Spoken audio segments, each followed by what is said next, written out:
What's up, guys?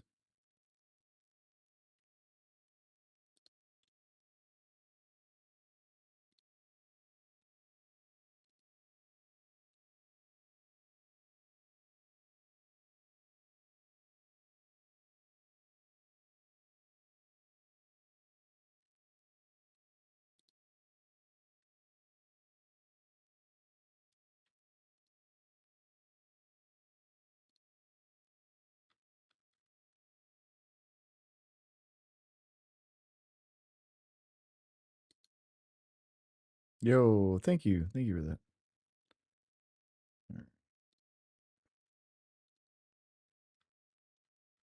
Yeah.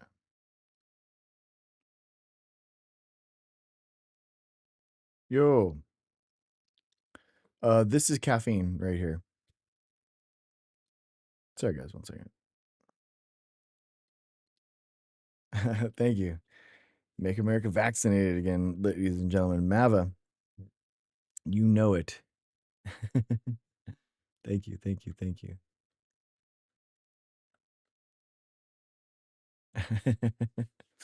NB, what's up? How's it going? Hey, Michelle. Thank you. Thank you, guys. Hope you guys are having a good day.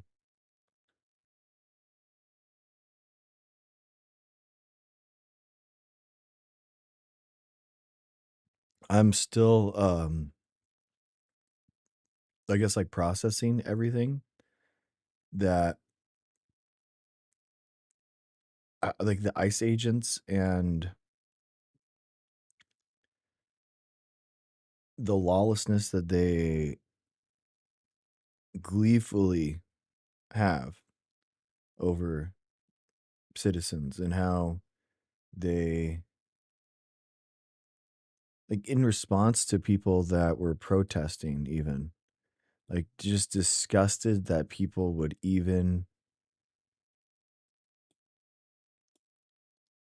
dare to question what they're doing. And thank you, Diane. Thank you. Can we just say what it is, like, without saying, like, this is a Republican jobs program? Like, we have a Republican jobs program that's going door to door, harassing, jailing, detaining, deporting, killing American citizens. And most of these guys are the absolute worst of the worst, right? They're not just any right wingers. These guys are the Proud Boys. These are the same guys that did the January 7th, January 6th stuff, and here they go, um, yet again, doing more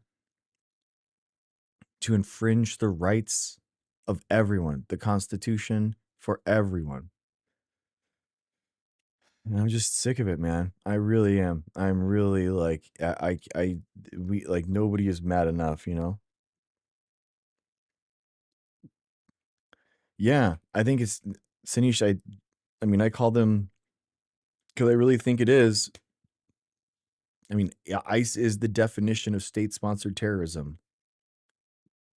The political motivation that they have is against ethnic minorities in this country, and they're using terror and intimidation to try to get them out.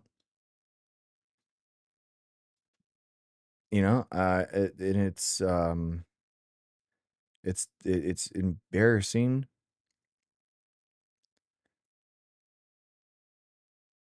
It's embarrassing. I don't think that it's the Dems as much, Michelle. I mean, I guess I'm more frustrated. Like, it's unfathomable to me that so many Republicans are actually going through with this. That so many Republicans are somehow, these guys are all about, weapons just for moments like this, right? And here they go. They aren't stopping it, but what can they do? I mean, that's the thing is, unless you have the Democratic governors literally say, okay, well, we're going to call the National Guard and we're going to go to war with the US federal government. Like, what else are you gonna do? California passed laws trying to restrict ICE, and they don't give a shit. They don't care. So that's the biggest problem is that there's not much you can do. So, um, I mean, I don't think that we're mad enough, right? I don't think that the Democrats or the Republicans are mad enough. Wow, our governor had the state troopers stop the protesters. That's wild. Yeah, exactly. Because now it's like now the care is with the state and is with property, right? And they're like, we got to shut down these protests. You can't have people just protesting in the street. Like what? What? I mean, what is it? Up to 11 people now? Um, 2 in a week? Like a single citizen that has been detained unlawfully by ICE is counter to everything that they say that they are for, right? These are the same people that are like, oh, no, no, no, we're not against legal immigration. This is all about illegal immigration. How often do we hear that, guys? All the time. And then something like this happens, and it's like, you got to break some eggs. Can you explain to me more about how they managed to get to this, probably loopholes in the laws? So it is about legality. So basically in the Constitution of the United States, if the President of the United States declares it a national security threat, then the president pretty much has carte blanche to do whatever they want. That's just how it is. I don't know. That's what it, and basically Trump on his second day of office or something declared that we were being invaded by Venezuela and that there were gangs roaming the streets. And because of that, they got to do whatever they would want in order to deport those people. So they are using the National Security Executive Order to use ICE agents anywhere in the country in order to do this. You are right, you don't know. What are you talking about, Helen? Bad evil Helen? What are you talking about? Get in here.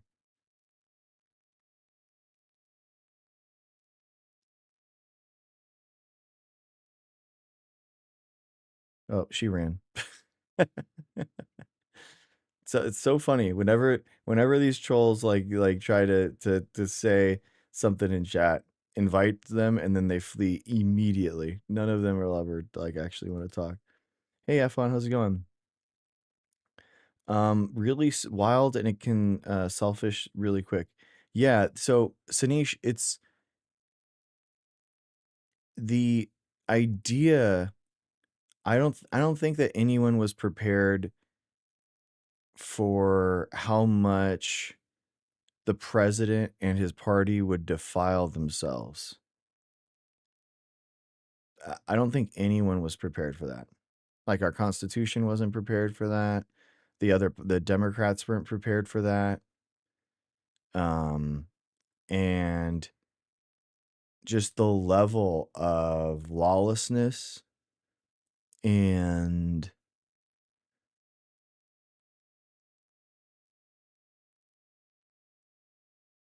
authoritarian penchant, like the idea that so much of the democratically elected politicians would they I mean, we should impeach the Republican Party. Like straight up. Like like they have to be they're not upholding the Constitution by not defending it with their congressional duty, right? They just haven't been. And for what exactly? I mean, for doing investigations into this ICE, like all these ICE killings and these murders, like there's a due diligence that they have to do, and they're not doing any of it. So they are literally, yeah, they're not doing their job. Yeah, so they should be impeached. I mean, I think MAGA should be fired. Every single MAGA appointments should be fired. And we shouldn't allow MAGA politicians. Every judge should be impeached. Every politician should be fired. Like there's no way that we should allow these Manchurian candidates into our government to fester and be a malignancy to our Constitution. What makes you think that they haven't done investigations? Where have been the reports? What are you thinking? What do you think that just stays top secret? You think that public investigations aren't public? They haven't done any investigation.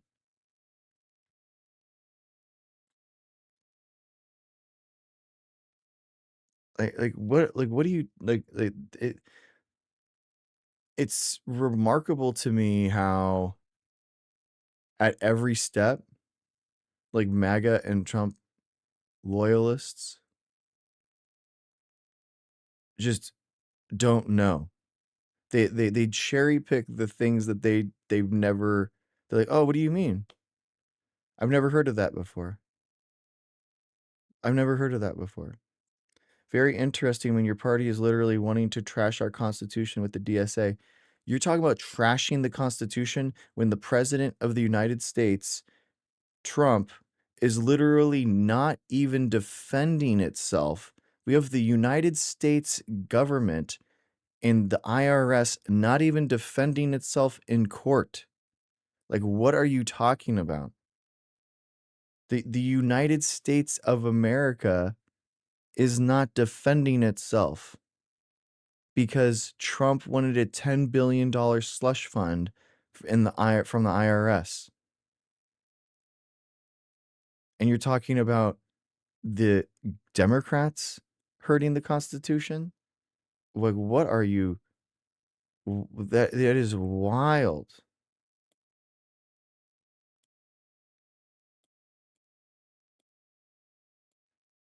There have explained how he's not being constitutional. Bro, you didn't read the IRS case. You have no idea what's going on, Kat. You have no idea what's going on. So you're not even worth talking to. Mexico is taking legal action. At least there's one government doing something that ours isn't. Yeah, I thought that was interesting, Jared. I thought that was awesome that it was actually happening. I think you have to use every legal action in order to fight back against this nonsense, right? And so I'm happy that they are. I think it's little. We have to, no matter, even if it's fruitless. You know what I mean? Oh my gosh, I love that. That's so funny. Look at this guy. There was a lawsuit over leaked tax information on his whole family. I love that. That's the one that I'm talking about. There was a lawsuit. Yes. Yes, and they just had that ruling. There's a Florida judge that made the ruling on it. And it's not over the leaked tax information. Like the person that did leak it did go to jail. They did face charges. Trump was suing because the damages he said he had gotten because of that, which is $10 billion, which is ludicrous, right? Which is ludicrous. But the whole point is that Bassett and the Treasury didn't even defend itself in the court. They didn't put a lawyer on the side of the United States with Trump versus the United States. So like how how could you be upholding the Constitution of the United States if you fail to uphold the Constitution in the courts? he was a private citizen when it happened, okay, but he's the president now, and it's his job and Bessett's job in order to defend the United States in court, and they didn't even send any type of defense. They didn't submit any documents. They didn't submit any arguments to the court. They did nothing. So you think that's normal? You think that's normal, that level of corruption where all like they basically didn't have any argument to defend itself.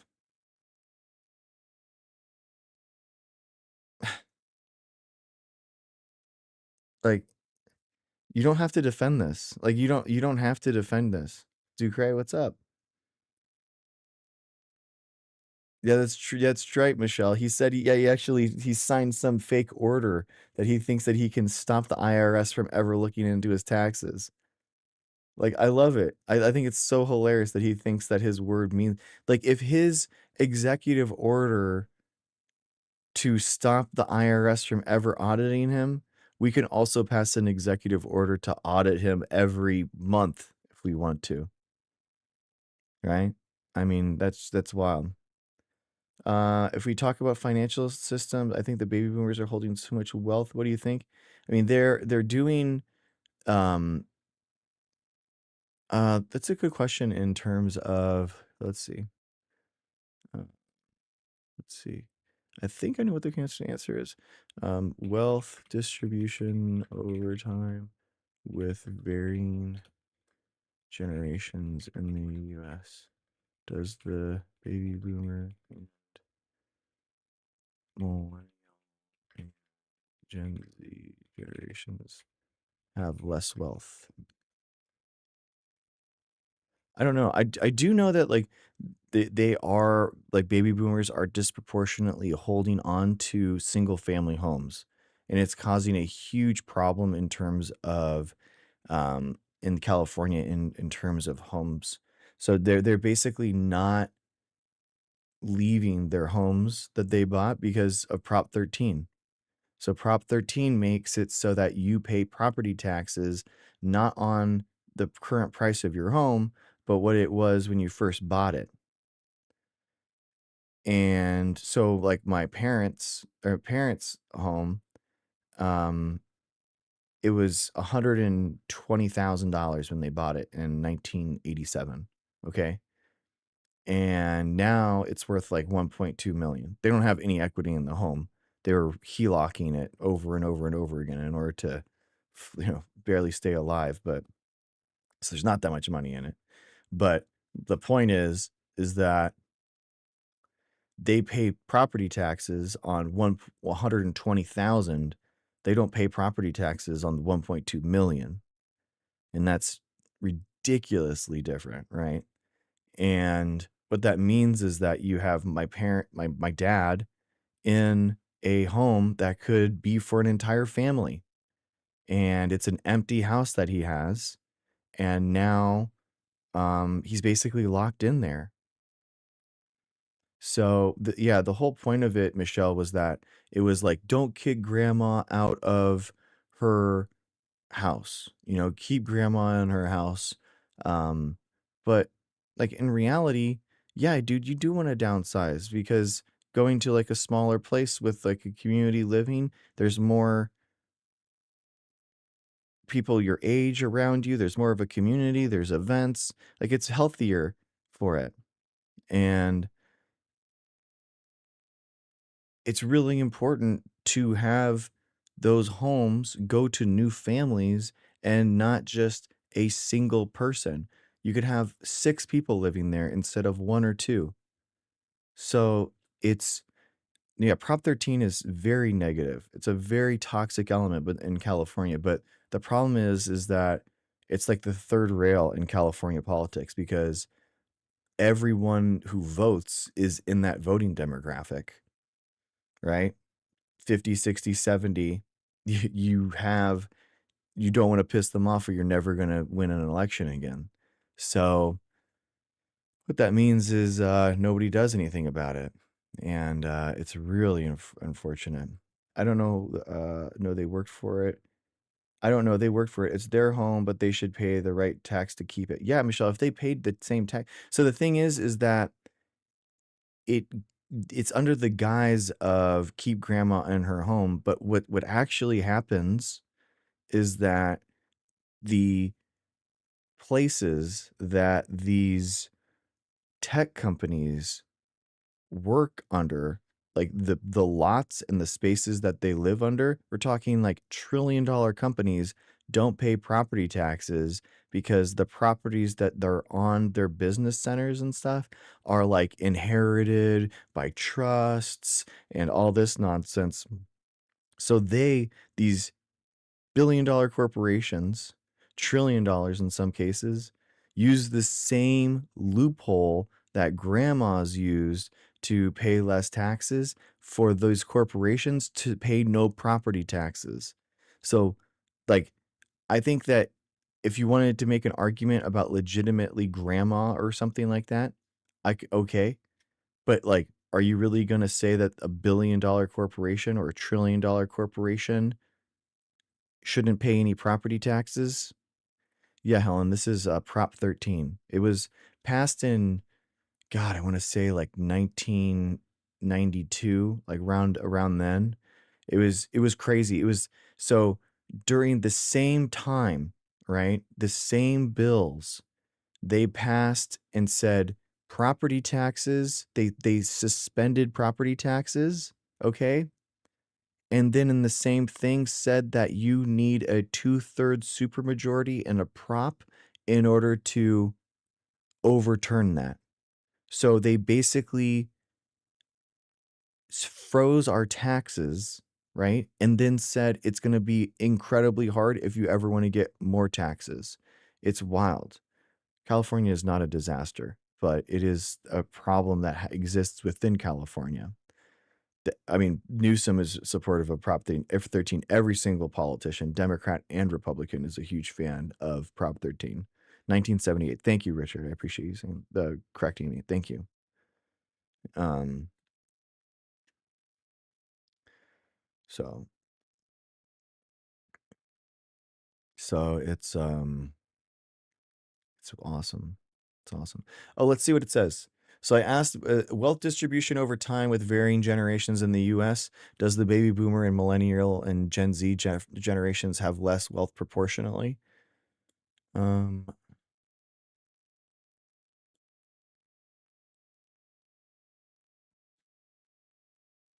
uh,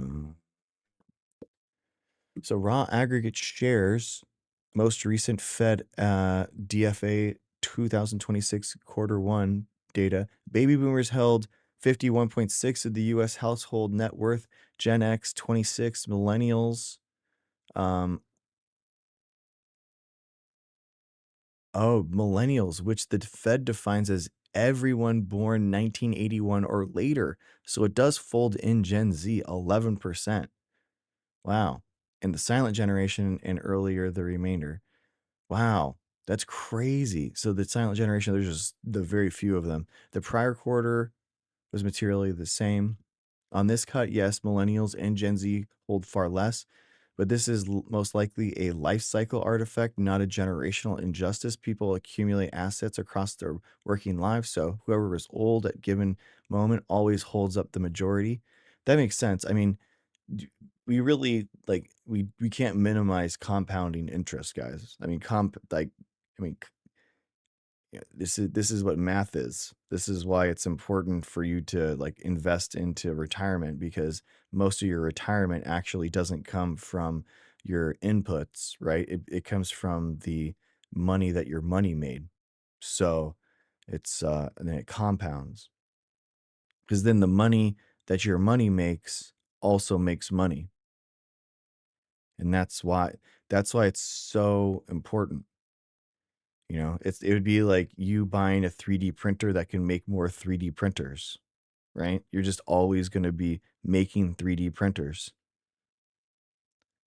Age-controlled shares, which is the analytic honest comparison. The Fed also publishes wealth share by age band, which holds life stage constant and strips out the life cycle effect. This is the number that actually answers, are young people proportionally worse off? household headed households headed by someone under 40 held 12% of national wealth in 1989 Q3, fell to a low of 3.9 in 2010 Q2 after the financial crisis, great, and stood at 6.6 in 2026. Wow, roughly 45% below the 1989 level. In other words, today's under 40 households hold a little over half the slice of national wealth that under 40 households held a generation ago, with the life cycle effect held constant. Dang, yes, and proportionally, yes, yes. So Americans are going broke? I mean, no, no, Ruben, we have money. The problem is, like, bro, we have money. We've just decided to give it to billionaires and Elon Musk. Like, that's it. Like our politicians have decided to give your money and the benefits that you voted for a government to work for. It works really well. You know, California works really well. America works really well. It's just for billionaires and a trillionaire. You know, that's like we just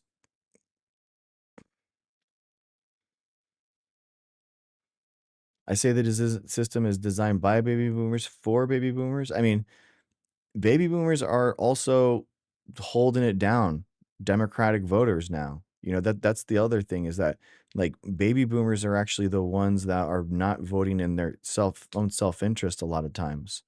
They're the ones that are coming up and voting for politicians that are going to improve the lives of a lot of other people. It's actually the 18 to 24-year-old guys that are disproportionately like 70-30 voting for MAGA and Republicans. So those are the truly selfish generation, right? I mean, that's wild, man.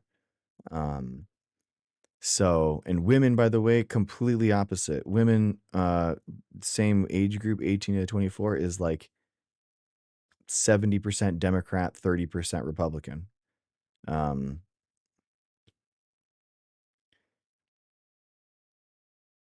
so, you know, so and at least the baby boomers show up to vote for Democrats, right? Which is what we need. A generation of young men ruined. Yeah, Michelle. I mean, like Andrew Tate and all that kind of stuff is so powerful to a young man trying to figure out who his enemies are. And once you realize, once you've been told, it's like, those are just really formative years. And if you're an 18-year-old dude, Trump has been your president since you were in third grade.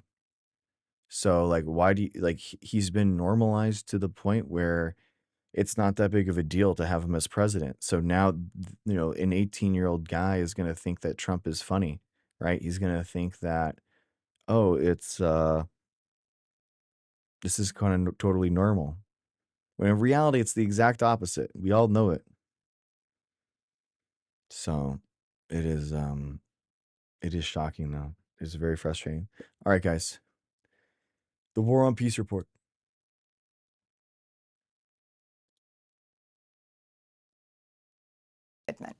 President Trump's announced the U.S. is reinstating its naval blockade of Iranian ports as the U.S. and Iran move closer to a return to all-out war.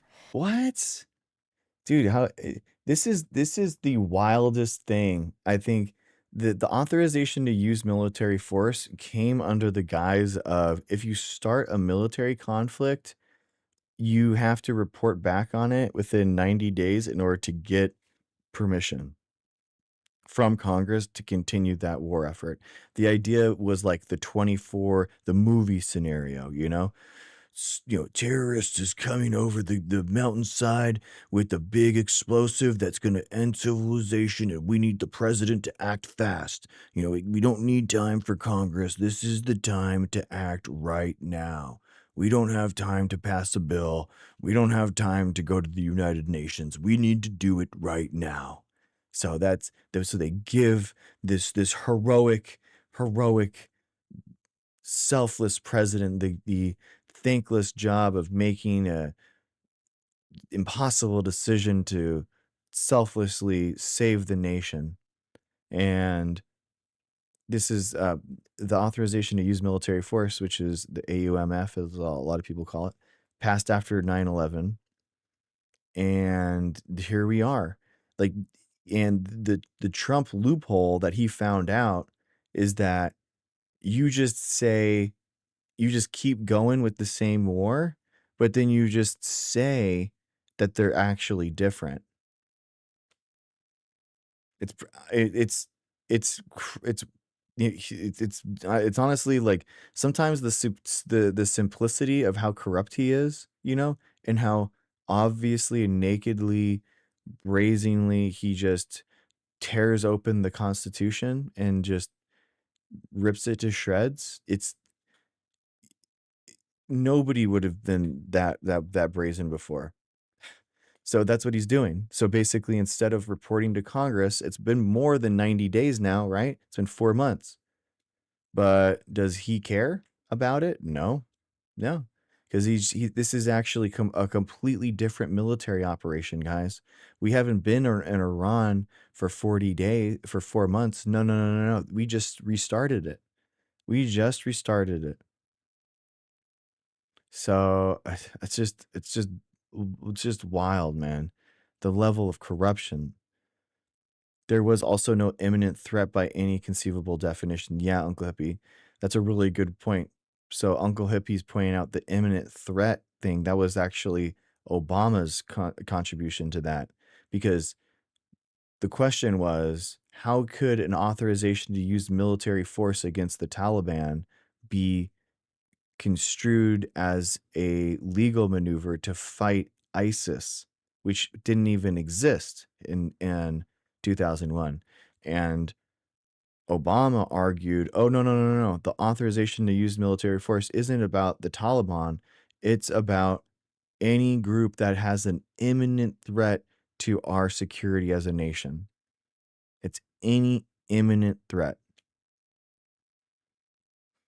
And here we go. Congress needs to act. Congress needs to do their job, dude. None of these representatives actually want to represent anyone. I was actually listening to Massey speak, and I was like, oh man, this is giving me like old Rand Paul vibes, where I was like, wow, he's like really going off in his way, but he's also on his way out. That's what every single Republican grows a spine and starts like actually fighting up against Trump after they've lost re-election and they're on their way out every single time. Jared, Congress can pass appropriation bills that explicitly ban the use of federal funds for specific military operations, effectively starving the campaign of the resources needed to continue. Really, I would think that even then, I would think that SCOTUS has ruled multiple times that for national defense, like POTUS has pretty much unlimited, unfettered access, because there's no way that, you know, in a scenario where national security is in threat, they would say, well, Congress, did vote that we should, be able to be attacked. Do you know what I mean? So all they have to say is, even if that was to pass a bill that specifically said you're not allowed to do this military operation in here, you would still have Trump going, well,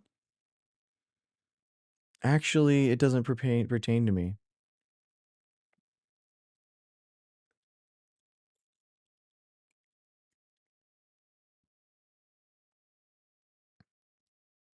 The U.S. has carried out another night of strikes on Iran, with U.S. Central Command saying it targeted, quote, coastal defense systems, missile and drone sites, and maritime capabilities, unquote. In addition, Trump has notified Congress that the U.S. is again at war with... Dude, why are we recording this and then like uploading it to YouTube immediately afterwards? Like, was anyone watching? There was the UFC fight, um, and I was watching it last weekend, and there was a Department of War, which is so cringe, commercial, and they literally had them bombing like a gathering of people. Like, it's just they were like meeting, and they had on the screen basically all of these people losing their life. There had to have been 20 people like just instantly vaporized. And I'm like, why are we showing this on TV? Like, why are we actually turning like change like why are we actually showing this? Like, that's so messed up. Like, before you would have to go to like the dark side of the internet to like try to see some of those videos, you know? Especially when the Iraq war was happening.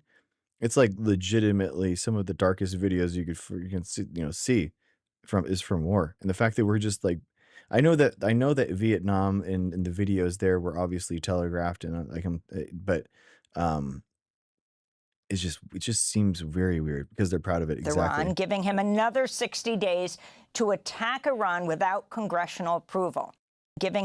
Yes. Trump has notified Congress that the U.S. is again at war with Iran, giving him another See? 60 days to attack Iran without congressional approval. See, that's what I'm saying. Hey, Bobby, how's it going? This is what I mean. So we were it, oh my god.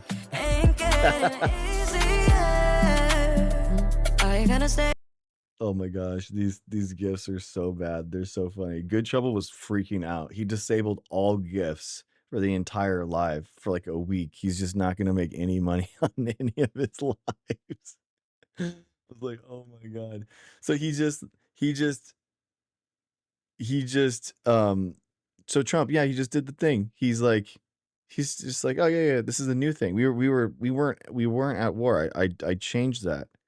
I was yeah, yeah, I was he was talking about the CDC and science and that kind of stuff. So I was like, oh, I hopped in. I wanted to try to, like answer some of any of the questions that he had, and there was only like 4 people in the queue, so you knew that he saw me and he didn't do anything. Thank you, Maui Wise. Thank you. Um, yeah, it is a little weird, Diane.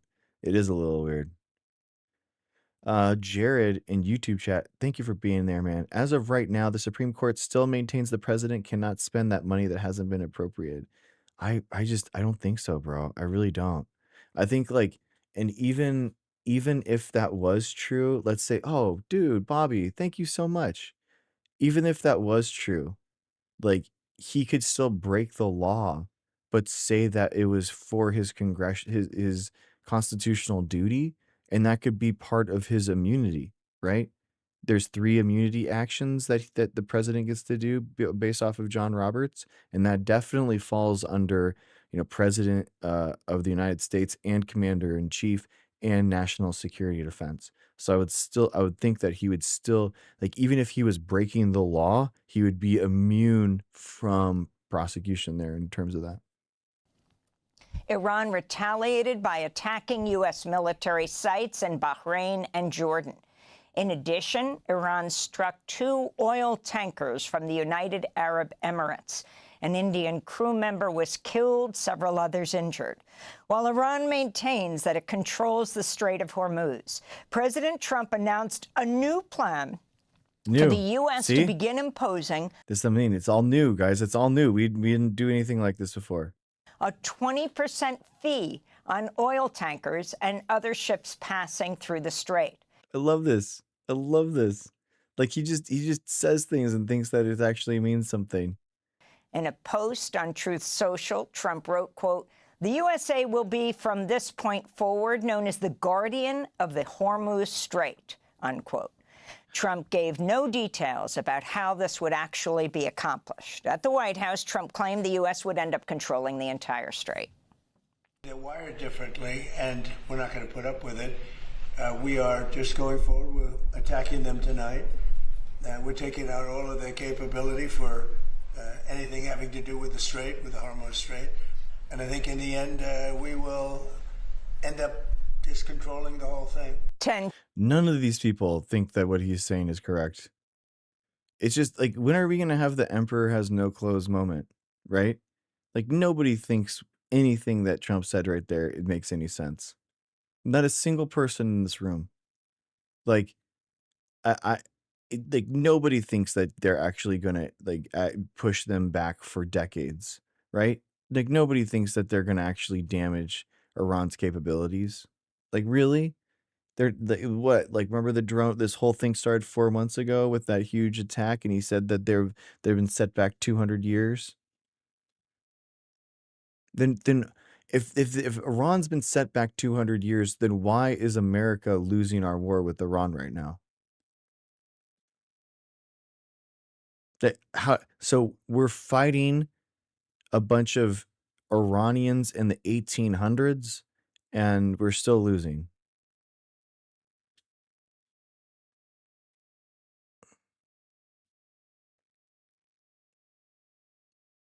Like, come on, man. Come Tensions are on. escalating between Houthi forces in Yemen and Saudi Arabia, testing a 4-year truce. On Monday, the Houthis, who are aligned with Iran, fired missiles at Saudi Arabia's international airport in Abha. Oh, God. Earlier in the day, the Houthis accused Saudi Arabia of bombing the international airport in the Yemeni capital of Sana'a. The Saudi-backed Yemeni government took responsibility for bombing the airport in Sana'a, saying it was done to prevent an Iranian aircraft from landing. Immigration agents fatally shot a 26-year-old Colombian man on Monday as he was driving to work in Biddeford, Maine. The man has been identified as Juan Sebastian Guerrero, the father of a 3-year-old daughter. One witness reported seeing agents drag Guerrero from his car after the shooting. One eyewitness said, quote, he was bleeding profusely from the head. He was talking. He said, I tried to stop. At least 4 bullet holes were seen in the car's windshield after the shooting. Another neighbor said she heard a woman screaming at immigration agents. He's dead. He's dead on the ground right now, and they're still handcuffing him. You took her dad. You took her dad, unquote. The woman was with a young girl dressed in bluey pajamas who is believed to be Guerrero's 3-year-old daughter. Another neighbor said, quote, I watched a wife fall to her knees looking at her husband's dead body on the ground. I watched a little girl crying with a little pink backpack on because she's never going to see her father again, unquote. Senator Angus King's office said the Department of Homeland Security has confirmed Juan Sebastian Guerrero was not the target of any warrant. The main immigrants. That's the crazy thing. It's like, it wasn't even the right guy. Like, they had the wrong guy. Like, that's the, like, this is what I mean. Like, this is why, this exact reason is why our Justice Department and our justice system was founded. This exact point that every person, innocent or guilty, has the day in court to prove themselves innocent for this exact same reason right here, right? Just for moments like this, like the state has to prove that you are guilty. That's not something that is necessarily in governments, guys. You know what I mean? That's not necessarily how it is. There was never another suspect. They were lying. Oh, interesting, Bobby. Yeah, honestly, I wouldn't put that against them. You know what I mean? The warrants that they have are fake. They just sign these papers and call them warrants. So they could just fill one out real quick and say that's what that warrant is. If they had all info for the correct suspect, it would not get that far. Yeah, exactly. They would have known it's not the right car. They would have known it didn't match. You know? I mean, adversarial systems have their pitfalls too. Yeah, but like, police officers aren't supposed to be judge, jury, and executioner. Just because someone is guilty of a crime doesn't mean that they deserve the death penalty. You know what I mean? The whole point of it is that you're supposed to capture them so that they can see their day in court. It really is it is that simple. They suspended targeting cars for now. Honestly, Michelle, I don't think that that's true. I think that they say that. I don't think that that's true. They're absolutely going to go after cars. Rights Coalition said Guerrero was authorized to work in the United States and had been issued a Social Security number. At this point, are they picking up guys straight up from Call of Duty at lobbies? And even worse, it's like January 6th meetups, you know, like legitimately. I mean, ICE is a Republicans jobs program, you know? I mean, it's a program for Jan 6ers that got pardoned. Let's be real, that's what it is. Like the Democrats jobs program that Biden enacted was the climate change corps, right? Where like these people are like tasked with trying to help climate change mitigation. The Republicans have ICE and they go house to house, roughing up people and taking their lives. Why do you think they're trying to take away DACA? I mean, because they want an all-white ethno state. That's why. You know? I mean, that is what it is. I mean, it just shows that they are not they are against all immigrants. This isn't a legal versus illegal immigrant thing, right? This is specifically about the color of their skin. And they even said that in court. They literally said that the color of someone's skin is enough in and of itself to arrest and detain someone. So, like, it's all there, guys. I mean, I don't what else do we need to know? How more apparent can it be? And we knew that the Republicans, by the way, that were lying about this, that said, "Oh, I'm for legal immigration," because the Republicans that are for legal immigration should be standing up for this guy, being like, "This guy was doing everything right. This guy is who the immigrant that we want in our country. This is who we need to be, you know, striving for," right? And they've constantly besmirch and demean everyone's character, right? If anyone has done anything in the last 30 years, 40 years, a DUI, anything, right? Now they're forever tainted, right? And now they're obviously a criminal. Just like in the same way how George Floyd, right, was forever and always will be a criminal in their mind. And that's what this guy was, just for existing, you know? It's it's truly remarkable. ICE is Jared, thanks for hanging out in YouTube chat. ICE is exactly what Stephen Miller wants it to be. This is it, terrorizing black and brown neighborhoods to strike fear into potential immigrants. Some collateral damage is acceptable. Trump's America. Yeah, I mean, ICE is state-sponsored terrorism. I mean they are it is the exact definition. They are using violence and intimidation for political means. That is exactly what that word means, and it is specifically used in this case. It's crazy. America's newest industry is concentration camps, not manufacturing. Yeah, I mean they are creating the alligator Alcatraz and all that nonsense too. It's just they don't care. They're trying to meet their quota. Exactly, Wise. Yeah. It's because of Obama deported the ones that are in jail, basically, right? He deported the ones that were already in jail, and there just aren't there anymore. So they have to go street by street, car by car, trying to find people that they can deport.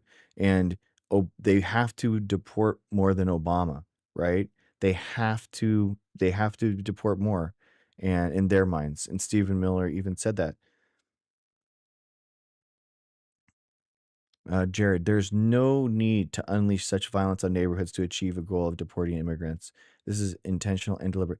And we shouldn't even be deporting immigrants. And we shouldn't even be deporting anyone that even put a crime. I actually hate it really frustrates me actually that Democrats have actually like ceded this argument. It doesn't matter if someone does do a crime. They shouldn't be deported, right? I really bothers me that we have somehow thought that if someone does do a crime, then they should be deported and we shouldn't have to look after them. Like, hello, like think about your mother being attacked and her life being taken from someone. Okay, let's say now that that person is now an immigrant. Okay, what do you want to do with that person? Do you want that person to stay in American judicial system prisons so that they can have, they can be looked out at off, they can, the person that your mom was attacked by and lost their life by, do you want that person to be in American prison systems where they can't get away? Do you want them to be, seen in the judicial system that is going to, actually punish them for killing an American citizen? Or do you want that person deported to another nation that you have never been to? You don't even know how it works. You don't even know how their judicial system works. But now your mother's killer is going to go over there, some international prison that you can't ever check up on, that you can't ever see how they're doing. You can't see how maybe they've gotten early parole. Maybe they've bought their way out. Maybe they've escaped. And where are they going? Into some nation that you can't follow them up, that the cops are never going to pick them up again, and it's just that's it. That is wild to me that people think it's okay to deport people that have broken the law. It's wild. Like people have obviously not actually thought about this. They've actually not thought of this. Exactly, Uncle Hippie. Yeah, if we deport them, they'll be able to come back unseen. Anyone that we deport, guys, is going to come back and be completely illegal, right? Be completely under the radar. No papers, no court dates, nothing. And you don't think that they're coming back right now? You're out of your mind, bro. I know someone that's already come back. I know of someone. I don't know them personally, but I know of someone, a friend of a friend, who did come back. So this whole idea that they've shut down all immigration is asinine. What do you think of clavicular? I think that he needs way more plastic surgery and way more peptides. Like there's no way he's gonna get off with that little surgery, and he needs to up his dosage all the way around, way more, like way more. Yeah, exactly, Linda. It is true. Um, it's yeah, this thing really makes me mad. I'm not gonna lie. His death prompted protests across Maine, including outside the Maine offices of Republican Senator Susan Collins.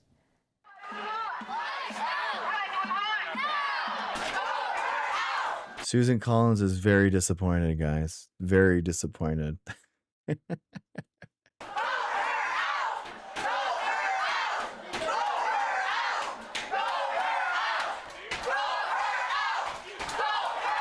The killing of Juan Sebastian Guerrero comes just a week after an ICE agent in Houston fatally... Man, was that the same photo? Man, guys, I'm starting to see a trend. I don't know, like even my 3-year-old could figure out what's going on. You know what? I actually did legitimately. I had a conversation. I had a conversation with my 5-year-old today. I was dropping them off at summer camp, and she goes, "Dad, Trump's a bad guy." I was like, "Okay." She's like, "He doesn't like brown people. He's trying to kick them out. She said this. I'm not kidding. I'm just dead serious. And so that means that my friend is probably going to get kicked out soon too. This is a real conversation that I had. I was like, okay, well, wow. Like, where did you hear this? Like, where did you hear this? Like, where, I'm not disagreeing with you, but I'm just saying, like, where have you hearing this? And she's like, we talk about it at school because we live in San Diego and, um, there's a lot of Mexicans here. You know what I mean? I'm not gonna like, obviously, I grew up with a lot of Mexicans. That's why I love Mexican culture. I love, I try to speak Spanish. Um, and it's wild. It's like percolating down to the kids, in a way that I've like never. I tell them like if they ask me a question, I am like forthright with my views and stuff with them. But exactly, souls. Kids shouldn't have to worry about this. Exactly. So I wouldn't burden my kids with adult political concepts, but oh, thank you, Emily. Thank you. Make America vaccinated again. I but I'm going to answer them honestly. Yeah, exactly, Bobby. Yeah. I mean, exactly, we love them. I mean, there's like and yeah, my oldest says that they'll have like pictures of Trump and they'll like stomp on him, like stomp on the pictures and stuff at recess and stuff. It's wild. It is like I was like, whoa, like holy moly. Um they really hate him. They legitimately really hate him. They all talk about him because I mean their families are being put through the ringer on this stuff, right? The instability of, seeing people that look like your dad, think about this, like this is going to have an impact, guys. Like this isn't, it's not Trump derangement syndrome when your life is being negatively impacted over and over and over and over and over again by the same guy. Those are legitimate grievances. Now Obama derangement syndrome and Biden arrangement syndrome, like we can talk about that. Make America get 25 boosts with the vax as well. Let Paperboy, the only person that's getting 25 boosts is your mom getting 25 boosts of my nuts in her face.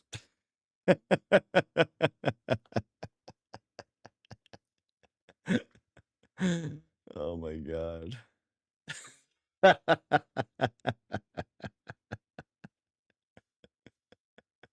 Moms love boosters. Moms love the boosts. Oh my god. Souls is like, that's a share. Boom, reposted. Reposted. What is Obama derangement syndrome? Obama derangement syndrome was when the Republican Party, like collectively, like they, how do we even explain this? It's actually wild.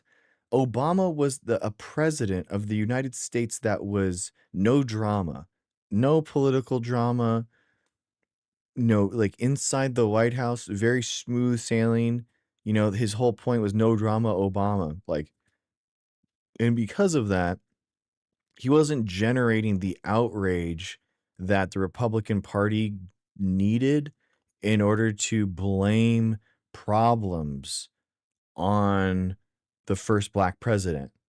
So what they did was concoct these fake political scandals that were like, I'm not kidding, guys, spicy mustard.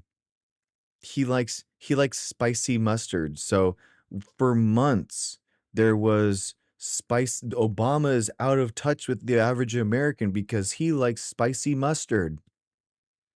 Yeah, tan suit. Exactly. He wore a tan suit in the summer. That that was the level of like that's Obama derangement syndrome, dude. It's wild. They want the kids to be afraid. They want them to feel unsafe in the US. Yes, Jared, exactly. They want them to self-deport. That's exactly what it is, right? That's why it's terrorism, legitimately. The spicy and yeah, bro, if you're eating, okay, regular Heinz mustard, unless it's like real simp on purpose kind of stuff, like real basic freaking hot dog, onions, mustard, you know what I mean? That kind of like stuff, it kind of works, but he's getting it on like burgers and stuff. So you just like put some spicy mustard on there? Like what's wrong with that? Like you got to be out of your mind if you're just eating Heinz basic mustard on everything. Like what's wrong with you, dude? I mean, it, you know, you have some flavor, some spice that so your Bud Light can actually wash down something. You know what I mean? Between, when you're eating your, you know, dinner of your roadkill, with your sister, who is your wife, in the back of your pickup truck, like listening to country music, and having sex missionary style with the hole in the pajamas just in the front, just enough, just to come out just enough so you can do the deed. Try spicing up your life just a little bit. Like choose one little thing, maybe. Choose like a spicy mustard to try to kind of like change your life a little bit. Just go out on a limb in your life and try something else. You know? Try rock music. Try wearing boots instead of tennis shoes, you know? Try try Budweiser instead of Bud Light. Like figure it out, guys. Experiment with life. Exactly. Exactly, Ellen. Try bicycling. Yeah, dude, if you're over the age of 12 and insist on the simple yellow mustard, not gonna lie, I'm gonna judge. Exactly, Linda. Like, give me a break. Give me a break. Oh, Paperboy's back. I love it. I love it. You swiped out and then you had to swipe back because you got absolutely dog walked. I love it. Anyway, God. I just hate how much of a coward these MAGA people are. What really is wild to me. All they have is Trump is doing a good thing. Trump is actually it's a good thing. I am very controversial. I put green chilies on a lot of my food. Okay, DN, dude, guys. Okay, let's cut pause. Okay, I changed my In-N-Out order last year. It completely changed my life. Okay, double stubble animal style with chopped chilies. They'll thank me later. Trust me. I'm telling you, it's amazing. Trust me. It actually elevates the flavor profile and brings out the pickles more, and you can honestly you can taste more of the flavor profile of the burger. It's so good. It's Angie, you got to try it out. Yeah, try it. Animal style with chopped chilies. Trust me. Double, obviously. But it's oh my god, it'll change your life. It'll change your game. Just left In-N-Out, driving home, eating my car fries. AMDZ, go back. You gotta go back. You gotta go back. You can't do spicy stuff. It's okay, Helen. You're perfect. Don't worry about that. Chef Craig Boyardee. That's my go-to order, Victor. Nice, dude. Dude, I get the, I actually get the cheese fries because my kids can't do they can't do the animal style fries. What about chopped chilies on the fries? Oh my God, Angie, I've never tried that. I don't know that I didn't, can they do that? Do they have that technology? I would, if they can do chopped chilies on wait, whoa, whoa, whoa, whoa, whoa, whoa, whoa. Chopped chilies and cheese on the fries. Bro. Bro. Bro. That would be so good. That's gotta be good. Yeah, dude, that's gotta be incredible.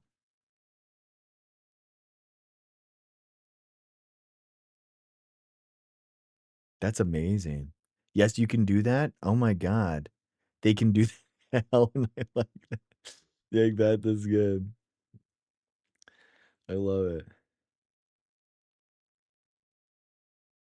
Put the chopped cheese on anything. Yeah, yeah, dude.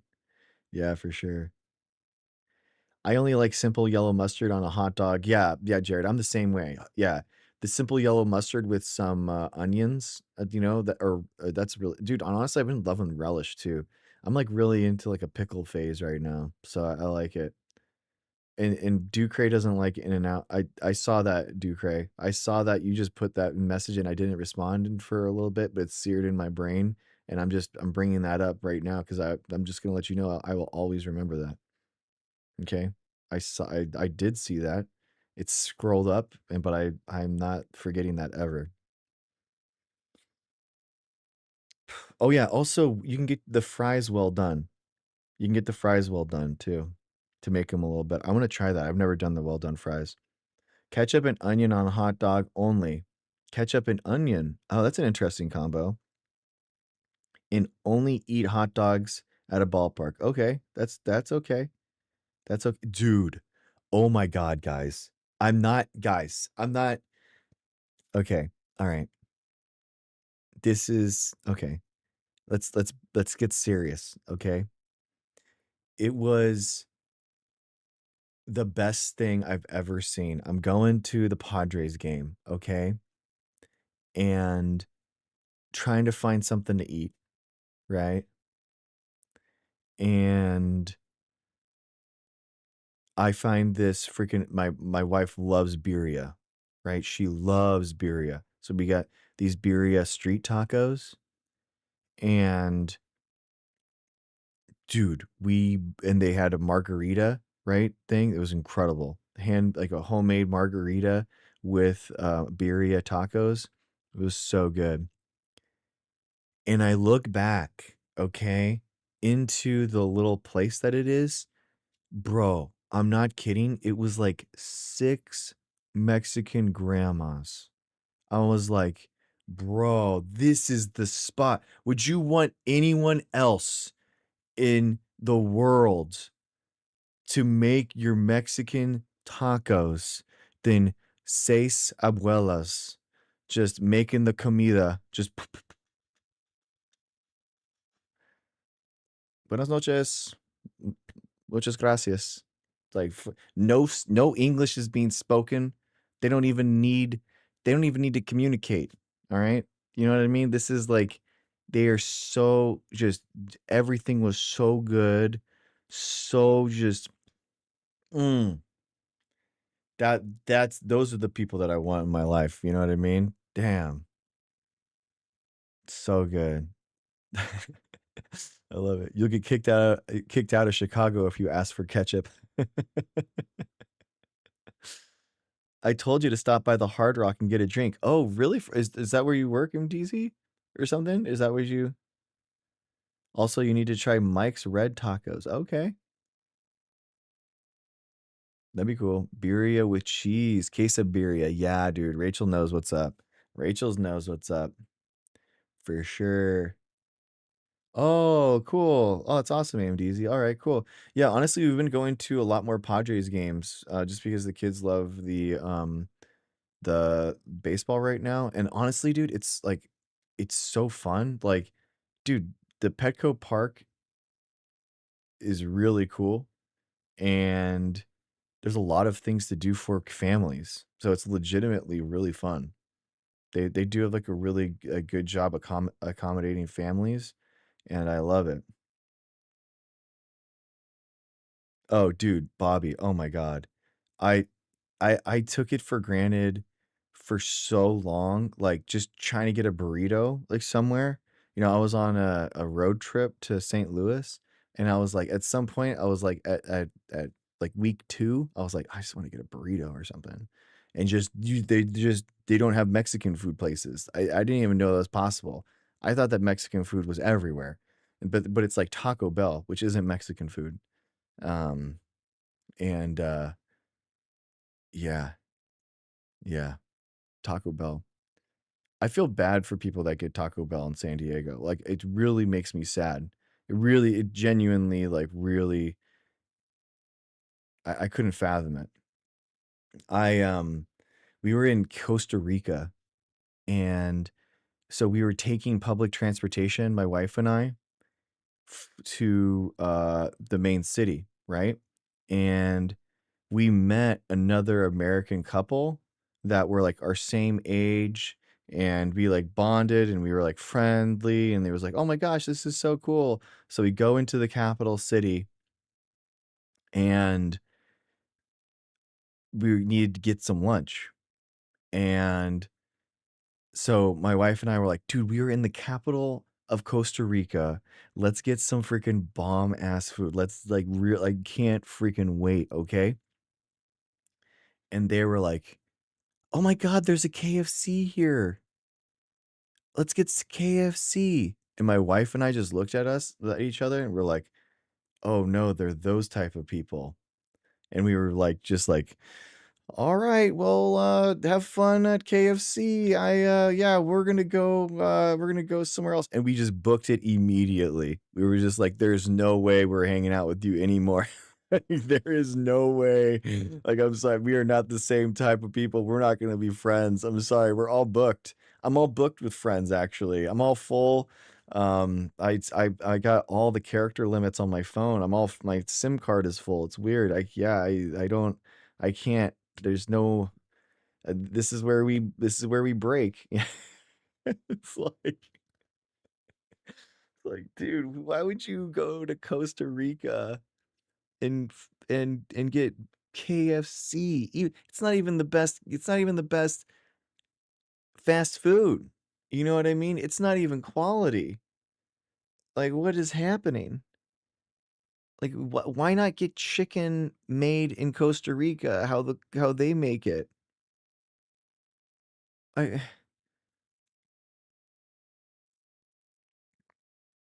not right now, Sanish, but for sure later. Shot Lorenzo Salgado Araujo, a 52-year-old Mexican father of 3 who'd lived in the United States for decades. The killings come amidst. Okay, let's do it. Let's do it, Sanish. Cool, dude. Swipe. Interactio. Okay.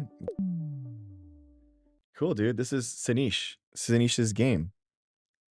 I am designing this how you perceive things around you. Okay. I am Sanish, and I have nostalgic feeling with this thing because you know it was my first thing as an interactive tech. A few years ago, I developed an encryption method. I am not sure I am not the first. Simple enough to learn and implement, but gibberish to new people. Oh, okay. That's cool. Oh my gosh, bro. I can't do this. This is very try, but don't cry. Look at creator name where the answer lies. Is this supposed to be like a puzzle? Oh shoot, dude. I don't know. Okay, yeah, I'm out. I'm out. That's cool, Sanish. I like it. I like the little puzzle game. That's cool. That is cool. I like it. I'll have to do it later when I'm not streaming. A major surge in ICE activity. ICE reported making 10,000 arrests over a 5-day period. And by the way, those are all like 10,000 arrests by their own number, DHS's own number. Like 70% of these people haven't committed any crime. 70% haven't committed any crime. Like, late June, that's 2,000 arrests a day. Mexican what? President Claudia Sheinbaum is calling for criminal investigations into the deaths of 17 Mexicans in the United States amidst President Trump's sweeping immigrant crackdown. 14 of the Mexicans died in immigration detention, while 3 were killed by U.S. agents, including Lorenzo Salgado Araujo, who was fatally shot by an ICE agent in Houston last week. Sheinbaum spoke Monday in Mexico City. I want to tell you that today the Foreign Ministry will file complaints with the U.S. Department of Justice and state prosecutors' offices in the United States over the deaths of 17 Mexican nationals, including the most recent one who was practically executed. Dude. Based. 1. 2. Please, can we get a woman president? Please. Can we please get a woman president like Mexico has? Please. Well, it's kind of hypocritical. Why don't they solve their immigration issue? Ruben, what are you talking about? If we had someone that was being executed in another country, you would literally have U.S. officials looking into why those people are losing their life. Like it's not like you'd think that the U.S. government's just gonna be like, well, yeah, nothing to see here. Like, what, dude? Of course they're gonna investigate it. They're gonna be like, this isn't okay. And they would do sanctions. If you got jailed illegally, they try to actually use the State Department and ex-presidents to try to get them out. Like it's a huge thing. A federal judge has blasted President Trump's $10 billion. Guys, this was amazing. If you haven't read this case, we actually read the actual judge's words last night. So check out the live from last night on YouTube. It's like incredible, dude. Like just, dude, women saving the day. Like the Mexican president, this judge is a hero. Yeah, she's a woman. Like, I'm sorry. Like, we just need more women in government. I really do think that would solve so many things. I think it's just we just need more sensibility. I don't know. Men are too emotional. It's so wild. Lawsuit against the IRS, saying it was filed for improper purposes and that it was an attempt to use the court, quote, to earmark billions of dollars from American taxpayers, end quote. The judge also penalized Trump's lawyers, including Attorney General Todd Blanche, for manipulating the judicial process by filing the lawsuit against the IRS over Trump's leaked tax returns. The lawsuit ended in a settlement that granted President Trump immunity from future tax audits and initially created a nearly $1.8 billion so-called anti-weaponization fund to compensate Trump's allies. An audit would have hit President Trump with a $100 million tax bill if the IRS found wrongdoing. After substantial public outcry, including from Republican officials, the Trump administration eventually abandoned the anti-weaponization fund. On Monday, federal judge Kathleen Williams stated in her ruling that the government cannot claim that its settlement with President Trump was conducted as a part of a legitimate legal process. Judge Williams also requested that a copy of the order be sent to the New York bar, where Attorney General Blanche is a member and is currently facing multiple ethics complaints. There was a planned confirmation hearing for Todd Blanche as Attorney General this week in the Senate. I mean, they didn't go over it, but this is why you read, ladies and gentlemen. This is why we read original primary sources. So we have our own opinions based off of the things that we hear about. Isn't that awesome? Dude, the state, the US government didn't actually contest the charges in court. That's the craziest part of this whole thing, right? The the US government didn't defend the IRS. Bassett didn't file any counter motions, any evidence, anything. It was just Trump's side that was represented in court. Like that is like what?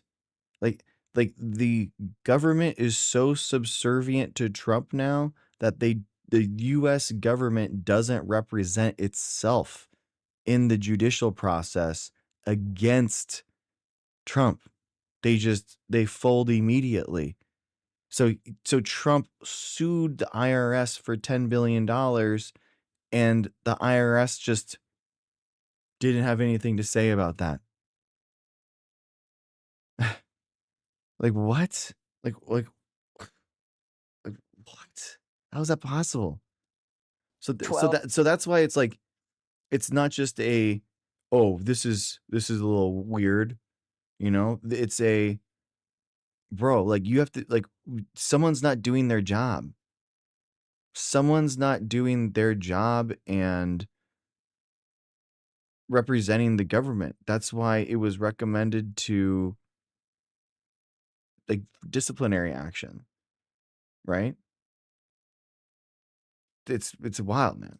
Of Democratic-led states have sued to block Paramount Skydance's $111 billion acquisition of Warner Brothers Discovery. Paramount Skydance is run by David Ellison, whose father, Larry Ellison, is the billionaire founder of Oracle and a prominent ally and financial backer of President Trump. Under the proposed deal, CNN and CBS News, streaming services HBO Max and Paramount Plus, as well as film and television studios, would all be combined under a single entity controlled by the Ellisons. This is California Attorney General Rob Bonta. This $110 billion proposed merger, the largest merger in Hollywood history, would extinguish competition.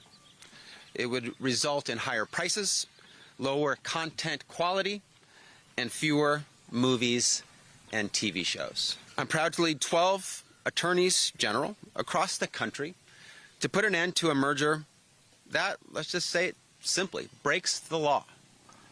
It hurts an industry that touches the lives of Americans daily and brings so much to the state of California. So that meant if they weren't doing their job, he would win. Yeah, exactly, Michelle. Yeah, they were trying to make him win by default, basically, which is like $10 billion. Like what? Yeah, Bassett needs to be impeached. He has to be. That's wild. I mean, yeah, the anti-monopoly stuff makes complete sense, right? I mean, for sure. Exactly. I wish we would enforce our antitrust laws. Like this, that would be nice if this was actually a thing. The UK is also weighing whether to sue to take on the proposed merger between Paramount Skydance and Warner Brothers Discovery. U.S. Secretary of State Marco Rubio has announced new plans for the United States to, quote, systematically... Host likes the sound of his own voice. Oh, yeah. I'm sorry, dude. You know who loves the sound of my voice? It's your mom, actually, while I whisper sweet nothings into her ear as I like ravage her over and over again. She listens to the ways I tell her that we exist only together in this space. Nobody else in the world matters at this moment. And I tell her that I love her more than your dad ever could. And she agrees.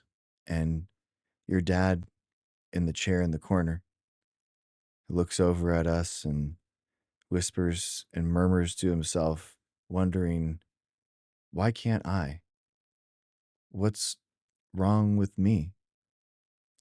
And I look over at him, crack a smile, and say, about 6 inches. That's the difference.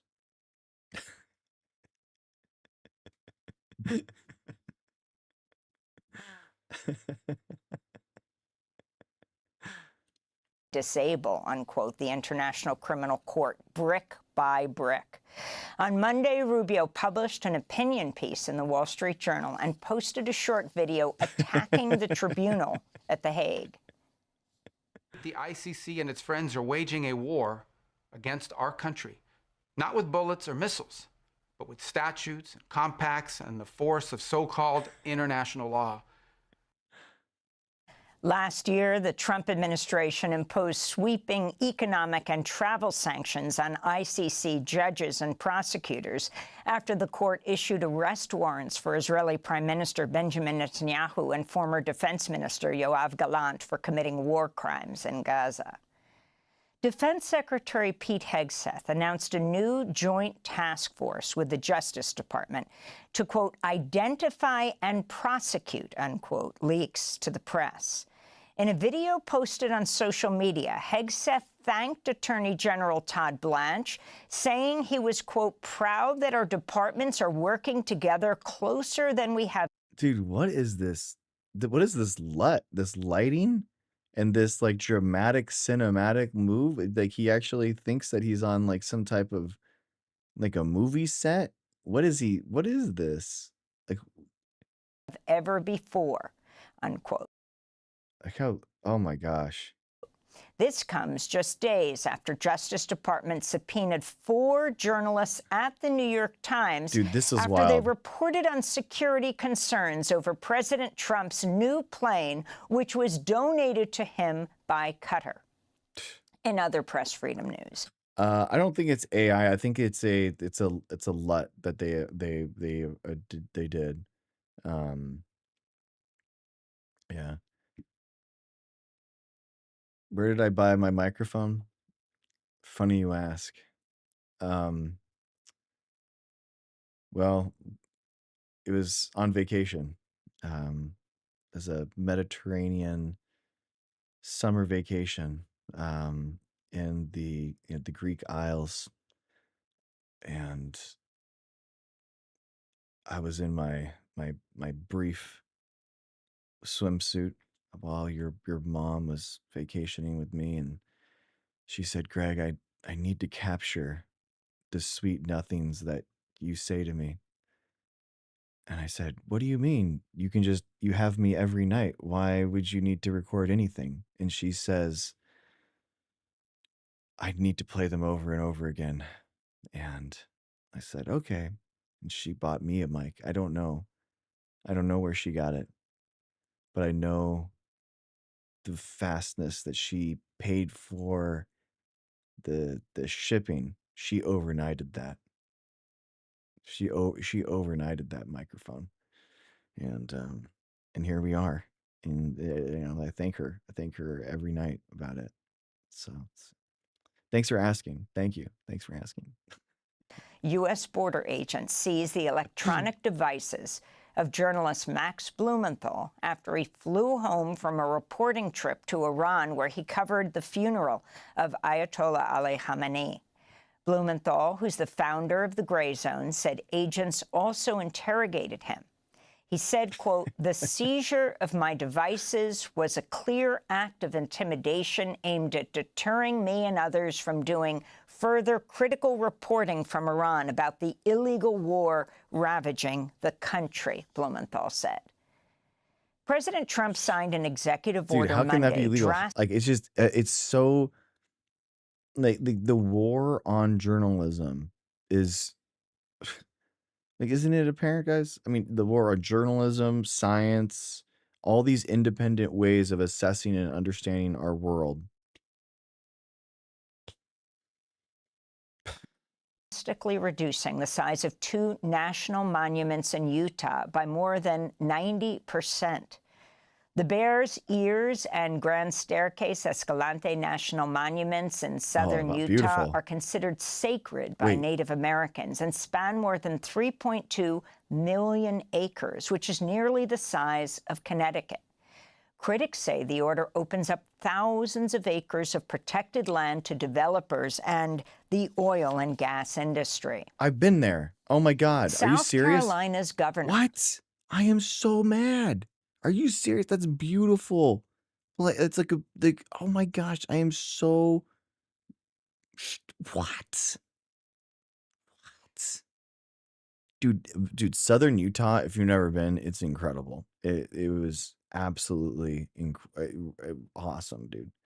Appointed Darlene Graham Nardone, the sister of the late Republican Senator Lindsey Graham, to replace him and serve out the rest of his term, which ends in January.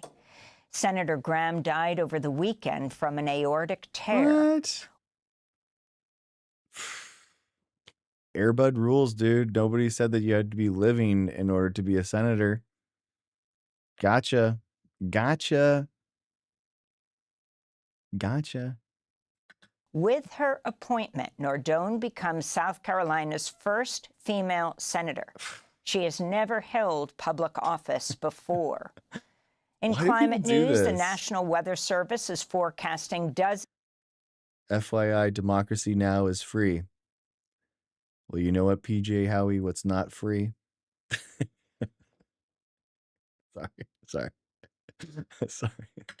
Of temperature records in cities across the U.S. will be tied or broken today and tomorrow. Meanwhile, a new study finds that a heat wave in England and Wales last month killed about 2,700 people. During a 3-day peak in That was so funny. That B-roll shot of her just like chugging the coconut water, and her husband was like, "You kind of like that was a big gulp that you had right in front of that camera. That was wild." Estimated 440 people died per day due to heat-related causes. This is Claire Barnes, a research associate at the Imperial College in London. I think the first important thing to take away from this study is that we are now seeing really dangerous levels of heat. This is not go out and play in the sun weather. This is something we all need to be aware of the risks of. And the other thing we really need to remember is that this is not naturally occurring heat. This has been supercharged by human-caused warming. Yes. Dude, you know what's crazy is that even though I am very fair-skinned, okay, I do love, for some reason, heat from the sun. Just feeling that heat on your skin. But like living in Riverside for going to for my PhD, I got some like 115 degree summers, and we're like, you're like the sun is like toxic to you at that point. Your body is in like panic mode. Your body's like, we can't live like this. So it is, I think that people kind of understand it a little bit more when you go and do this. I'm in Phoenix and I love it. Dude, not 115 degrees, bro. No, you don't. You just don't, man. Like, there's just no way. At some point, the sun is just toxic, man. Operator of the Keystone Pipeline, a company based in Canada called Southbow, has agreed to pay nearly $27 million in civil penalties over the 2022 oil spill, which dumped nearly 13,000 barrels of heavy crude oil into a creek in rural Kansas. Under the agreement with the federal government, the company would also spend about $40 million to prevent future accidents. The EPA's assistant administrator for its enforcement office said, quote, "The oil spill blanketed land and water, rendering the waterway lifeless and useless and requiring extensive cleanup and remediation.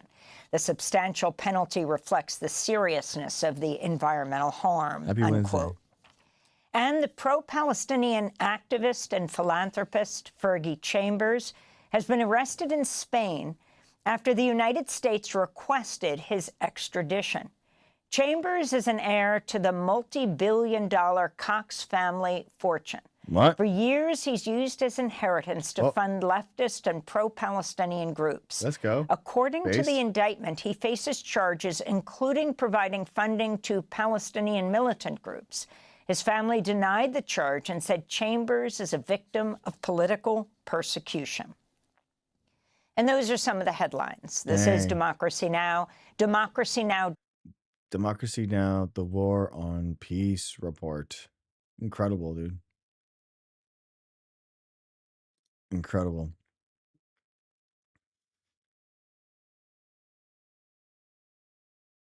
Democracy Now! Is shown on PBS. Wouldn't PBS NewsHour be on PBS? Pretty sure it's on YouTube. Yeah. Linda, talk about Russian influence. Armed U.S. federal officials showing up at the crack of dawn at the home of journalists. Oh, yeah, exactly.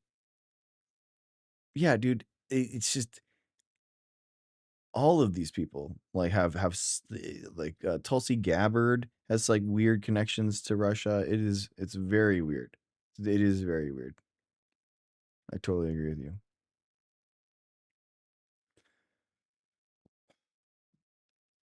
All right.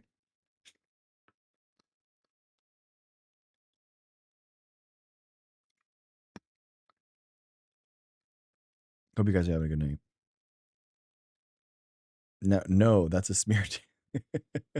Dude, you realize that they literally caught like a dozen Republican media people getting direct funds from Russia, right? You realize like they were making videos like Dave Rubin, Tim Pool, all those guys were literally getting paid by that country to make videos.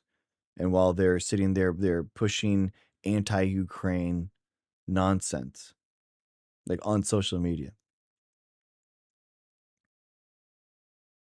So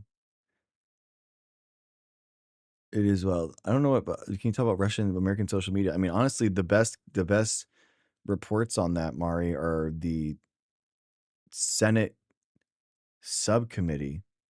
Those reports that they made in 2019.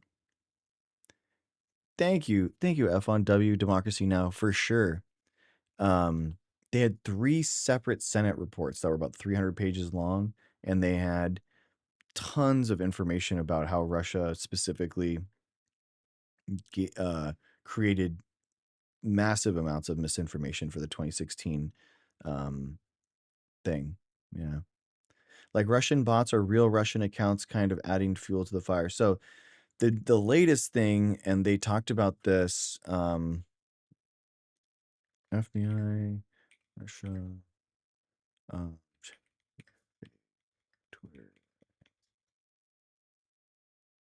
The latest one is they actually found out, the FBI posted that they found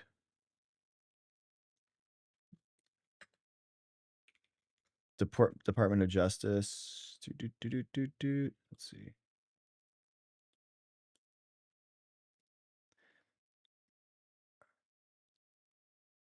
Here, we just go here. So,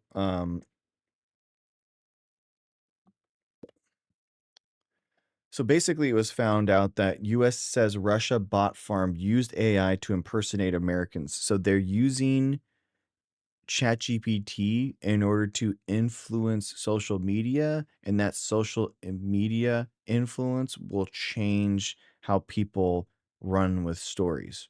So there's a thing with content creation called audience capture, where if you see a big uptick in comments or upvotes or something like that, you're going to be more likely to kind of run with that story and change your content in order to match with that. So basically what they're doing here is they're trying to feed the algorithms, and they're trying to influence media personalities with bots. And it's now with ChatGPT and AI, LLMs, they're capable of doing it at a level that we had never seen before. Specifically before, the 2016 election was interference for sure, but this in 2024 is like another level since ChatGPT came out.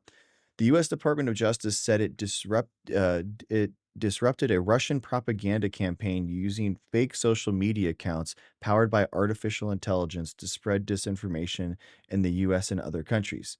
The bot farm used AI to create profiles impersonating Americans on X and to post support for Russia's war in Ukraine and other pro Kremlin narratives. It was part of the Kremlin approved and funded project run by Russian intelligence officers. The bot farm itself and other AI software behind it were organized by an unnamed editor at RT, the Russian state owned media outlet, the Justice Department alleged.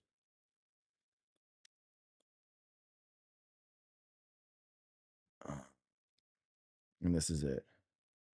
They had and they, yeah, see, honestly, the reports are really good. If you always want to try to read primary literature, and usually they actually have a really good job in a lot of these reports actually detailing and showing examples of what they're talking about. So uh, it is really interesting. Those Senate subcommittee things that I was talking about have tons of images of real life examples. Justice Department leads effort among federal, international, and private sector partners to disrupt covert Russian government operated social media bot farm. Russia's state-run RT news network developed and Federal Security Service operated the artificial intelligence enhanced bot farm to disseminate disinformation to sow discord in the United States and elsewhere.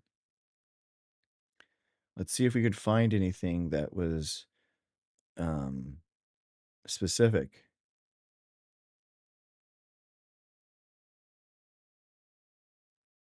I'm just like scanning here.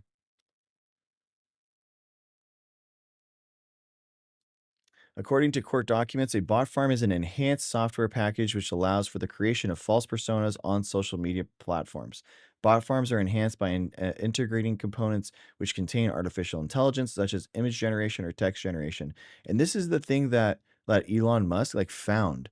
He literally found out that Twitter traffic was 30 or 40% bots, and he didn't even want to buy it. He actually wanted to back out of the deal because he thought it was inauthentic. But what he found, what Elon realized, is that when you have a bot army, you can sway public opinion a lot easier than if they weren't bots, right?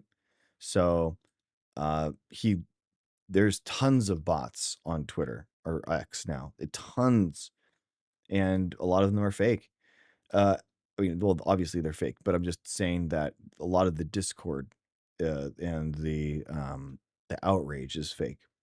As described in the affidavits filed in support of the warrants, development of the social media bot farm was organized by an individual identified in Russia, Individual A. In early 2022, Individual A worked as the deputy editor-in-chief at RT, state-run Russian news organization based in Moscow. Since at least 2022, RT leadership sought the development of alternative means for disrupting information beyond RT's standard television news broadcasts. In response, Individual A led the development of the software that was able to create and operate a social media bot farm. As planned, the social media bot farm would create fictitious online personas for social media accounts through which RT or any operator of the bot farm could distribute information on a wide scale basis. So they're just reposting, right? They're using this to repost and get their stuff out there. The development was executed by Individual B and others who hid their identities and locations in Russia while beginning to purchase infrastructure for the social media bot farm in April 2022. A purported U.S. constituent replied to a candidate for federal office's social media post regarding the conflict in Ukraine with a video of President Putin justifying U.S. action in Ukraine. So this is like this is the guy. Humanist. I am what I am. Anti-NWO. Dude, how like this such a simp thing, dude. Right? These guys, look at this. Humanist. I am what I am. Anti-NWO. Question everything. No DMs, free speech, Bitcoin. What a joke, dude. A purported resident of Minneapolis, Minnesota, posted a video of President Putin discussing his belief that certain geographic areas of Poland, Ukraine, and Lithuania were gifts to those countries from the Russian forces that liberated them from Nazi control during World War II. Oh, just so happens this is all what he's posting.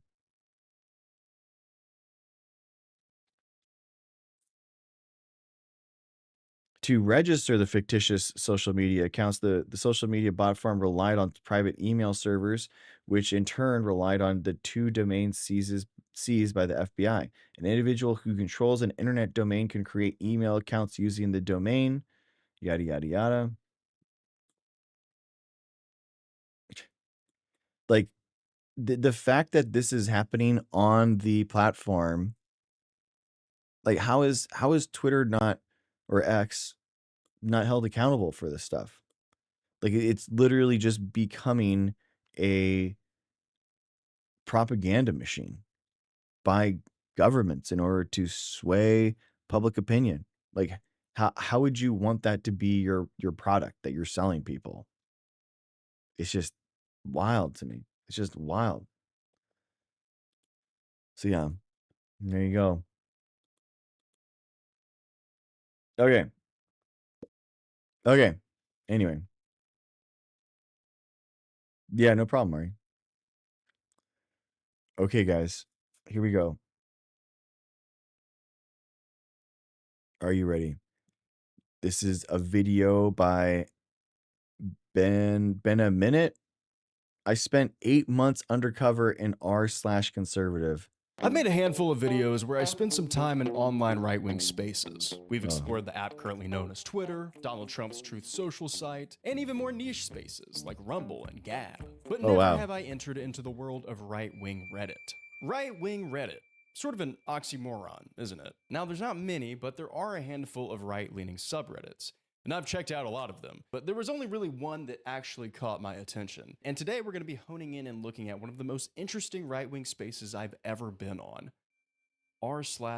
Dude, the Donald, r/the Donald, man. Do you guys remember that? That was wild how unhinged that subreddit was. That was, oh my gosh, that was so toxic. Conservative. With around 1.1 million members, or maggots, as they call themselves, and over 16,000 weekly contributions, r/conservative is the most active and prominent right-wing subreddit. So for the next 8 months, I will be secretly hiding within this community, posting, conversing, and hopefully changing minds. Through the power of gaslighting, of course. Why am I helping you? Because I'm manipulating you. Oh. That's the way I get people to do things for me. Nice. Really? Yeah. I want to see what's going on here and how this community even came to be. How did these maggots create and constantly defend their little conservative island and an ocean of more left-leaning Redditors? Are these self-proclaimed conservatives losing trust in Republicans and Trump? And most importantly, will they accept me as a member of their community? Well, to find out, I'm gonna have to first go undercover. And hopefully throughout the course of my time hanging out in here, I won't be outed as an imposter. Hey, it's been a minute, and today I'm going undercover on right-wing Reddit. I mean, I read r/conservative a lot, actually. So, it is interesting. I will say that it has changed a lot, you know, especially with the QAnon days of Trump 1 versus now. They've really changed the moderation style so that there's just a lot more dissent that just is allowed. Because before it was always like we gotta shut this thing down. You know, we're getting invaded again. It's not fair, you know, it's not fair that all the entire website comes in and dumps on our president. It's not, you know, they're giving him a bad time. And then, but now there's so much dissent within the Republican Party and conservatives that they kind of have to allow it. Let's kick things off. So like I said, I've been working on this video for a while now. So let's kick things off with where this all began. 8 months ago, November 2025. Okay, the day is November 20th, 2025, and we are beginning our infiltration of r/conservative. So, we need to make a new Reddit account. All right, let's set up my profile. Over the past year or so, Talbot Henley has become a little more popular, so I might need to disguise that a little bit. So, I'm thinking of doing a little T Henley, thinly, that works. Right. Okay, we need to upload an image. That looks pretty good. I think I'm going to try to edit it to make it look like I'm on a boat. Yeah, for sure. All right, let's take a step back and see how it looks. Are we falling for this? I think it's good.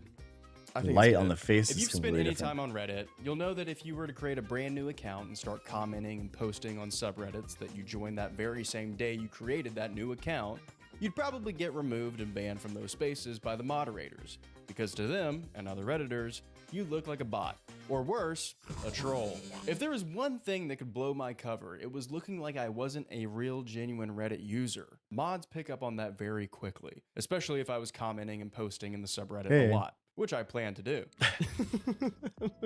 That looks so bad. Gender, man. I refer to myself as myself. Sports, sciences, hell no. All right, we're joining our conservatives. Here we go. Here begins our journey. Great profile picture. Trump signs Epstein bill. Yeah, what are they saying about this? Now that it's been released, what will the leftists scream about next? Asking for a friend. That's it. Now that it's been released, guys. That was amazing. It's it, right? Remember all the files getting released and then them just being like, we did it. Aged like milk, dude. Aged like milk. Yeah. I'm not seeing a lot of people with their face, so I'm definitely going to stand out. But that wasn't the only thing I needed to do to make sure I was going to fit in on not just Reddit, but more importantly, r/conservative. I couldn't just be in one subreddit. That was going to look way too sketchy to my fellow conservatives. We'll do fishing for sure. Hunting. We'll do hunting dogs. Anyone else feeding Showtime? Oh my God. No, my dog's not a gay liberal theater kid.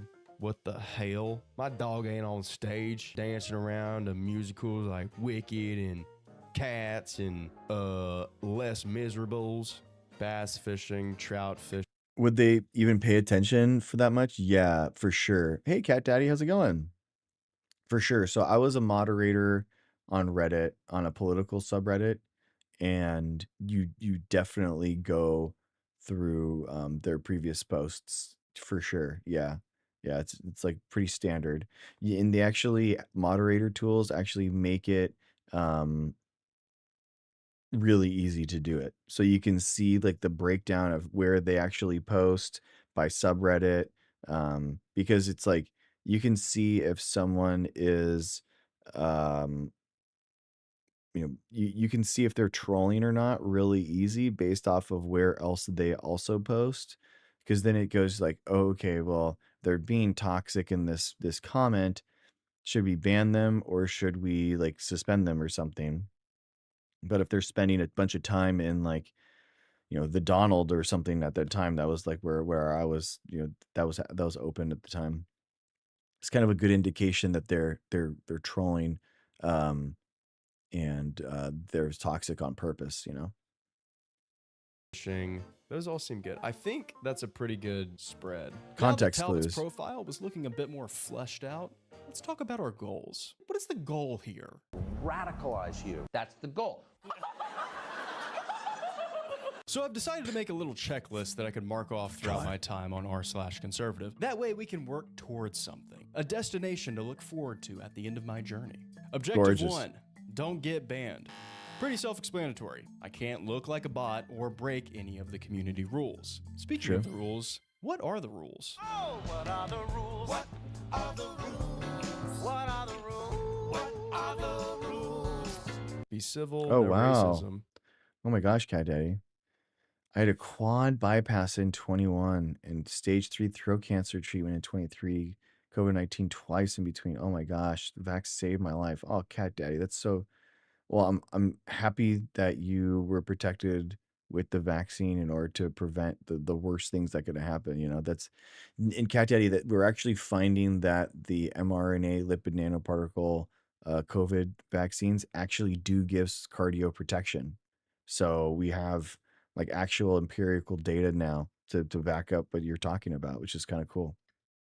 I love racism. Who could say the N-word? Don't spam article submissions, no vote brigading, shitposts will be removed. Okay, I can follow those. I really want to say the N-word. Objective 2. To really fit Seriously. in and actually participate and comment on posts, I need to get a flare from the moderators. To be granted a glorious flare, the mods were going to have to look through my profile, my comment history, my post history, all with a very fine-tooth comb. Once you have a solid history of comments in r/conservative and have been commenting in the subreddit for at least 2 weeks, okay, good to know, that is the right time to request flare via the link at the bottom of this page. And then bestow upon me the honor of receiving my very own personalized conservative branded flare. Jesus Christ, that's a mouthful. You basically have to get approved by the moderators to actually participate in the community. That's what conservatives like to call free speech, baby. It's kind of like being knighted, but sort of more stupid. Objective 3 was to... So they're gonna have auto mod stuff where if you don't have a flare, then your post is automatically removed. You know, so that's it. Have follow-up scan and head and neck appointment at the VA tomorrow. Hope everything is clear. Yeah, me too. Nice, Cat Daddy. I'm confused. He comments but needs flare to comment. He probably has it's like a temporary one probably or something like that. Yeah. really get a gauge for how these right-leaning community members feel about the current practices of the Trump administration. Now we are expanding the glory of American freedom to a horizon that's never been seen before. We've never reached so high as we're reaching right now. Is the Republican base Yeah, a really lot of times fractured? you'd have like different permissions based off of what type of flare that you'll have. So you can get really granular with the with it. Because if it is, then we should definitely see some discourse on this subreddit. So, stay tuned for that. Objective 4. Now, this one is dependent on whether or not I'm granted a flare by the mods, but if I am, I want to participate in these conversations and try to even post articles that may sway these conservatives into second-guessing their own beliefs. Pierce the veil, as they say. Or at the very least, trying to shine a light on how fucking insane this administration is. And again, doing this without being outed or permanently banned. So we're going to be walking a very fine line. I can't look or act like a woke or they'd crucify me and this whole thing would be ruined. I also can't act like a bumbling brain-dead MAGA cultist either, because this is Reddit after all. Or can I? And finally, objective 5 on our checklist. Change minds. If I can get at least one conservative to admit that they were wrong about something they once supported, then I think we've done at least a little bit of good. Apparently, I'm an idiot. Because I can't think of anything harder than getting a right-winger to admit that they were wrong. So since I True. Mary, can you talk about the Johnson & Johnson produced vaccine? So it was called the Johansen vaccine, and basically it was DNA based. So they tried something like brand new, which is DNA, alongside the mRNA ones. And basically there were more side effects that were outside of the scope of what they had seen in the test, and they decided to pull it. And Johnson & Johnson, like, you actually don't make that much money producing vaccines. So Johnson & Johnson's just like, we're out. We're just not going to do it anymore. Hadn't been banned yet. For now, we'll mark this one as complete. And now that means we move on to our second objective. And that means we got to get that dang flare. Hello, it's been 6 months.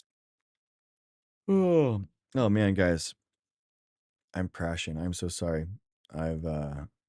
I'm gonna try to stream tomorrow during the day. But yeah, I need to get up early with the kiddos at 6 a.m. So I think I got to do that. Yeah, they pulled it in 2023. We will finish this and we will chat more tomorrow morning for sure.